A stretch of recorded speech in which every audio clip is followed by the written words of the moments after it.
జిల్లాలో జరిగిన 2 జెడ్పీటీసీ ఉప ఎన్నికల్లో అనేక పరిణామాలు చోటు చేసుకున్నాయి. మంగళవారం జరిగిన పోలింగ్లో తీవ్ర ఉద్రిక్తతలు చోటు చేసుకోగా పోలీసుల పగడ్బందీ చర్యలతో ఎన్నిక ప్రశాంతంగా ముగిసింది. ఇక ఉద్రిక్త పరిస్థితుల మధ్య జరిగిన ఎన్నికల్లో పులివెందుల వైసీపీ అభ్యర్థి హేమంత్ రెడ్డి తన ఓటు హక్కు వినియోగించుకోలేకపోయారు. సుమారు వారం రోజుల పాటు తనను గెలిపించాలని ఉధృతంగా ప్రచారం చేసిన హేమంత్ రెడ్డి పోలింగ్ రోజు కూడా ప్రచారం చేస్తూ ఓటు వేయడం మర్చిపోయారని చెబుతున్నారు.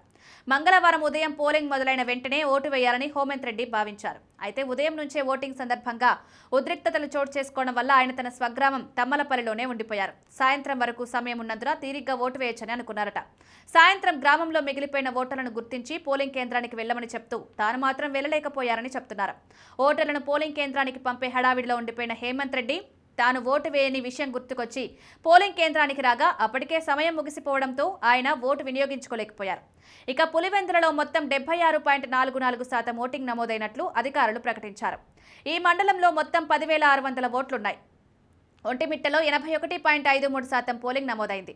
ఓటింగ్ సందర్భంగా వైసీపీ, టీడీపీ నాయకుల మధ్య అక్కడక్కడ ఘర్షణలు చోటు చేసుకున్నాయి. అయితే డీఐజీ కోయ ప్రవీణ్ ఆధ్వర్యంలో సుమారు 700 మంది పోలీసులు భారీ బందోబస్తు నిర్వహించడంతో ఎక్కడా ఎటువంటి అవాంఛనీయ ఘటనలు నమోదు కాలేదు.